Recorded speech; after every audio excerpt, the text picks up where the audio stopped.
This segment is about the neuroendocrine regulation of pregnancy. It involves the brain, the pituitary gland, the ovary, and the uterus. We'll start by looking at the hypothalamus in the brain and the anterior pituitary.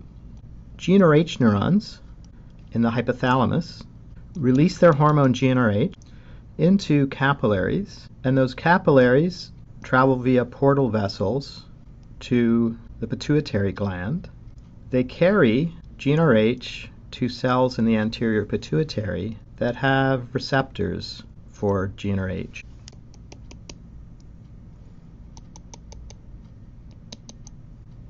Those cells release two hormones, FSH, follicle stimulating hormone, that I'll show as triangles, and LH, luteinizing hormone, that I'll show as pluses.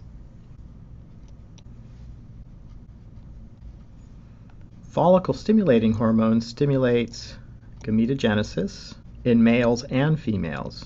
Luteinizing hormone stimulates sex steroid synthesis and secretion. And in females, that's estrogen and progesterone, which we'll call E and P. In the ovary,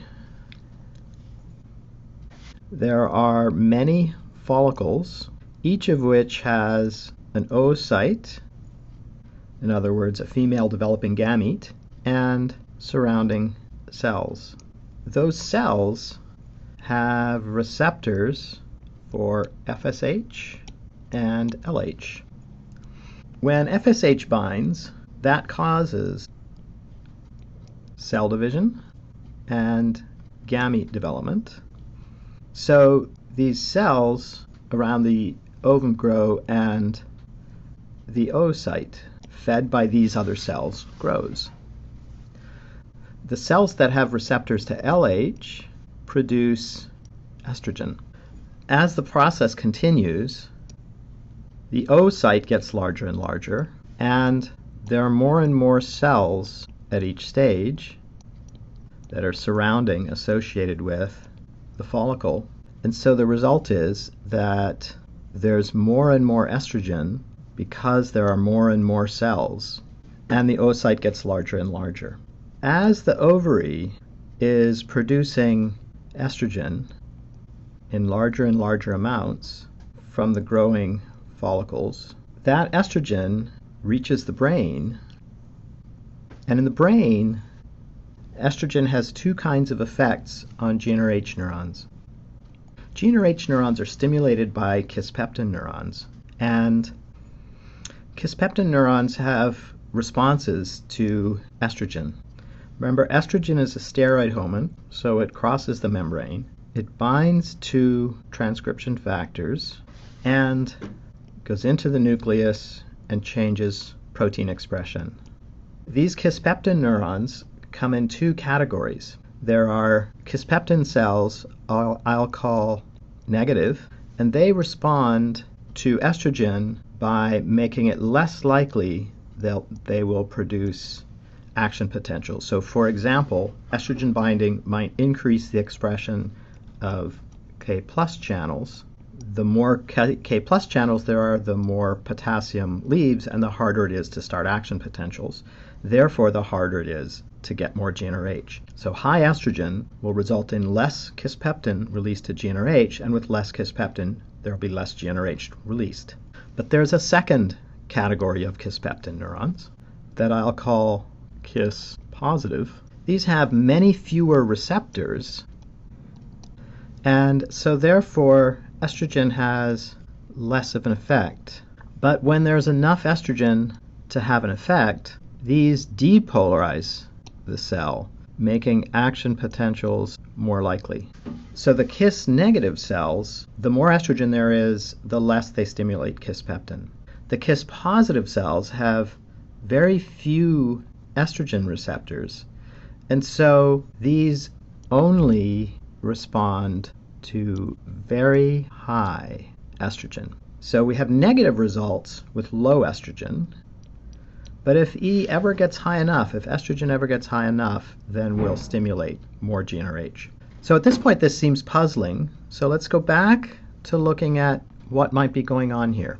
I want to take you through the changes in hormones as we go from small to medium to large oocytes. We're going to look at GnRH, LH, FSH, and estrogen concentrations over time. So we start with relatively high GnRH, relatively high LH and FSH, but low estrogen because the follicles are small and they have few support cells. As estrogen is rising, that inhibits GnRH. It affects those kisspeptin negative cells, and there's not enough to affect the kisspeptin positive cells. And so LH and FSH, because GnRH are lower, LH and FSH get lower. But the follicles continue to grow, and there are more and more cells producing estrogen. And so the estrogen level continues to get higher, the GnRH level gets even lower, and so does LH and FSH. So at this point, what we've watched happen is GnRH get lower, LH get lower, FSH get lower, and estrogen get higher. At some point, we reach the threshold for KISS-positive cells. So at this level of estrogen, the KISS-positive cells now begin to stimulate GnRH. So as soon as we get to that level of estrogen, GnRH levels start to go up. Therefore, LH goes up, and therefore estrogen goes up. But as estrogen goes up, that pushes GnRH even higher, LH even higher, and estrogen even higher. The result is a GnRH and LH and estrogen surge. The LH surge triggers ovulation.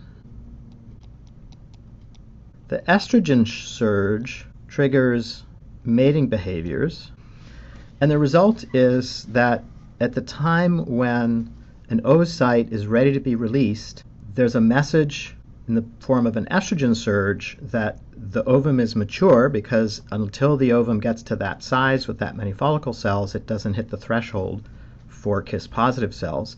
So that's a message to the brain that the ovum is ready to be released. The estrogen surge triggers mating behaviors. The GnRH surge triggers the LH surge that triggers ovulation. So here's the ovary, and it'll have a lining of epithelial tissue and some connective tissue that has extracellular matrix proteins that include collagens.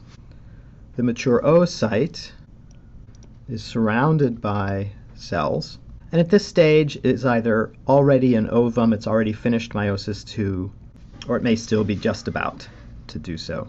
LH from the LH surge binds to receptors in the epithelial and connective tissue, and that causes digestion of the cells. And so at this point, these cells break apart and the ovum escapes at ovulation. We haven't even mentioned one other player in this system yet, and that's the uterus. Here are the ovaries on both sides of typical uterus of human, the oviducts. So the uterus has to get ready for an embryo. When the follicles are small, low amounts of estrogen being produced, and that estrogen binds to cell receptors in cells of the uterus and causes cell division. And as the follicles get bigger and bigger, that stimulates more and more and more cell division. At the time of the LH surge, when the ovum gets out into the uterus, the uterine lining is thick and preparing for the embryo.